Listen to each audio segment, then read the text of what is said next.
Welcome back to Shahin's kitchen. ഇന്നൊരു easy chicken കറിയാണ് ഉണ്ടാക്കുന്നത്. അതിനുവേണ്ടി 2 സവാള ഞാൻ സ്ലൈസ് ചെയ്ത് വെച്ചിട്ടുണ്ട്.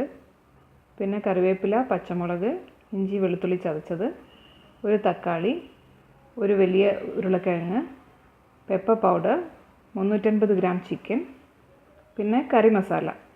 ഇതൊരു 2 ടേബിൾ സ്പൂൺ കറി മസാല ഉണ്ട്. ഇത് വീട്ടിൽ തന്നെ പൊടിച്ചെടുത്തിട്ടുള്ള കറി മസാലയാണ്.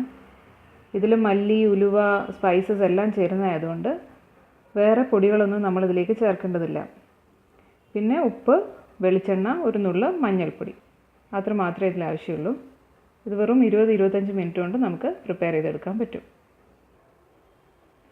ഒരു പ്രഷർ കുക്കർ എടുത്ത് ഞാൻ അതിലേക്ക് ഓരോരോ ഇൻഗ്രീഡിയൻസ് ആയിട്ട് ചേർത്ത് കൊടുക്കുകയാണ്. ഇത് പ്രത്യേകിച്ച് നമ്മൾ വഴറ്റിയെടുക്കുന്നില്ല. എല്ലാ ഇൻഗ്രീഡിയൻസും കൂടി കുക്കറിലിട്ട് ജസ്റ്റ് ഒരു 3 വിസിലിന് വേവിക്കുകയാണ് ചെയ്യുന്നത്. അത് മാത്രം ചെയ്താൽ മതി. ഈ മസാലപ്പൊടി ഉണ്ടെങ്കിൽ നമുക്ക് അങ്ങനെ ചെയ്താൽ തന്നെ നല്ല തിക്കായിട്ടുള്ള നല്ല യമ്മി ആയിട്ടുള്ള കറി നമുക്ക് കിട്ടും. അപ്പോൾ എല്ലാ ഇൻഗ്രീഡിയൻസും നമുക്ക് ഈ കുക്കറിലേക്ക് ചേർത്ത് കൊടുക്കാം. ഇത് ഫ്ലെയിം ഓൺ ആക്കിയിട്ടില്ല. ജസ്റ്റ് എല്ലാ ഇൻഗ്രീഡിയൻസും കൂടി ഈ കുക്കറിലേക്ക് ചേർക്കാം. ചിക്കനും മസാലകളും ഒഴിച്ച് ബാക്കിയെല്ലാം ഞാനിതിലേക്ക് ചേർത്തു. ഇനി ഇതിലേക്ക് ഒരു നുള്ളു മഞ്ഞൾപ്പൊടി, ആവശ്യത്തിന് ഉപ്പ്, 2 ടേബിൾ സ്പൂൺ കറി മസാല, ഇത്രയും ചേർത്ത് ഒരു ടീസ്പൂൺ പെപ്പർ പൗഡറും കൂടി ചേർത്ത് നമുക്കിത് കൈ കൊണ്ട് നന്നായിട്ട് മിക്സ് ചെയ്യാം. ഇത്തിരി വെളിച്ചെണ്ണയും കൂടി ചേർത്ത് നന്നായിട്ട് മിക്സ് ചെയ്യാം. 2 ടേബിൾ സ്പൂൺ കറി മസാല, ഉപ്പ് ചേർത്ത് കൊടുക്കാം, 1/4 ടീസ്പൂൺ മഞ്ഞൾപ്പൊടി,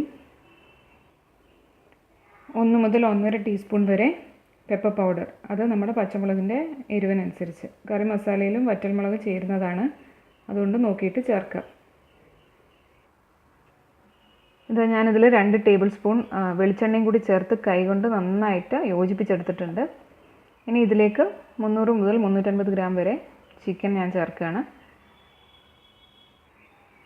ഇതാ ചിക്കൻ ചേർത്ത് ഞാൻ നന്നായിട്ട് ഒന്നും കൂടി യോജിപ്പിച്ചെടുത്തിട്ടുണ്ട്. ഇനി ഇത് കുക്കർ അടച്ച് 3 വിസിൽ വരുന്നവരെ മീഡിയം ഫ്ലെയിമിൽ നമുക്കിത് വേവിച്ചെടുക്കാം. അത്ര മാത്രമേ ചെയ്യാനുള്ളൂ. ഇതൊരു 1/4 കപ്പിലും കുറവ് വെള്ളം ഞാനിതിലേക്ക് ചേർത്തിട്ടുണ്ട്. അത് അടിക്ക് പിടിക്കാതിരിക്കാൻ വേണ്ടി മാത്രം. ഇനി നമുക്കിത് അടച്ചു വെച്ച് 3 വിസിൽ വരുന്നവരെ വേവിക്കാം. ഇതിപ്പോൾ റെഡിയായി. ഇത്രയും തിക്കായിട്ടുള്ളൊരു ഗ്രേവിയാണിപ്പം. ഇത് ഞങ്ങൾ കുറച്ച് വെള്ളം മാത്രമേ ഇതിൽ ചേർത്തിട്ടുള്ളൂ. എന്നിട്ട് തന്നെ കറി ഇത്രയും തിക്കായിട്ട് വന്നിട്ടുണ്ട്. ഇനി ഈ ഉരുളക്കിഴങ്ങ് നമുക്ക് വേണമെങ്കിൽ ഒന്ന് ഉടച്ച് കൊടുക്കാം. എന്നിട്ട് ആവശ്യത്തിന് വെള്ളം ഒഴിച്ച് നമുക്ക് ആവശ്യമുള്ള തിക്നെസ്സിൽ ഈ കറി ആക്കിയെടുക്കാം.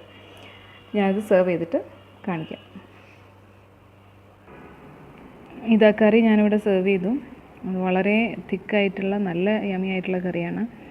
ഇതാ മീറ്റ് മസാല യൂസ് ചെയ്യുമ്പോഴാണ് ഇതിങ്ങനെ വേറെ അധികം മസാലപ്പൊടികളൊന്നും ചേർക്കാതെ തന്നെ നമുക്ക് നല്ല ഒരു കറി കിട്ടും. ഇത് ചപ്പാത്തി, ചോറ്, ദോശ എല്ലാത്തിൻ്റെയും കൂടെ നല്ല കോമ്പിനേഷനാണ്. എല്ലാവരും ട്രൈ ചെയ്ത് നോക്കണം, അഭിപ്രായം അറിയിക്കണം. Please subscribe to my channel. Thanks for watching. See you next time.